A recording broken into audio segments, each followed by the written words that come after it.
যতই গরম পড়ুক, বাঙালির কিন্তু সন্ধেবেলায় চা মাস্ট। আর অনেকেই তো আছেন সকালটাও চা ছাড়া শুরু করতে পারেন না। তাহলে চায়ের সাথে আপনারা কি খান? বিস্কিট? অনেকে আছেন সন্ধে যেমন চায়ের সাথে বিস্কিট খান, সেরকম সকালটাও চা বিস্কিট দিয়ে ব্রেকফাস্ট সেরে ফেলেন।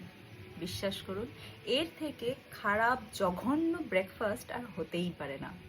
আর চায়ের সাথে বিস্কিট খাওয়া আজ থেকে ছেড়ে দেবেন যদি আপনারা জানতে পারেন বিস্কিট খাওয়া ঠিক কতটা ক্ষতিকর। প্রতিটি বিস্কিটেই কিন্তু ময়দা মাস্ট, আর যেটা থাকে সেটা হলো সুগার, যেটা হিডেন ফর্মে থাকে। কারণ সব বিস্কিটই প্রায় মিষ্টি ভাবই থাকে। তাহলে কি খাবেন? বিস্কিট ছাড়া রয়েছে আরও হেলদি অপশন।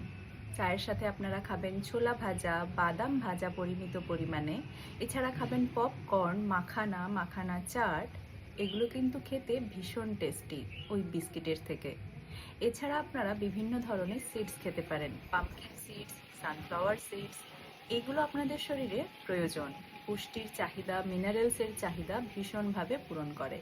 তাই আজ থেকে চায়ের সাথে বিস্কিট ছাড়ুন আর বিভিন্ন রকমের স্বাস্থ্যকর খাবার ঘুরিয়ে ফিরিয়ে খান। দেখবেন চা বিস্কিটের থেকে এগুলো কিন্তু আপনার জন্য ভীষণভাবে প্রয়োজন।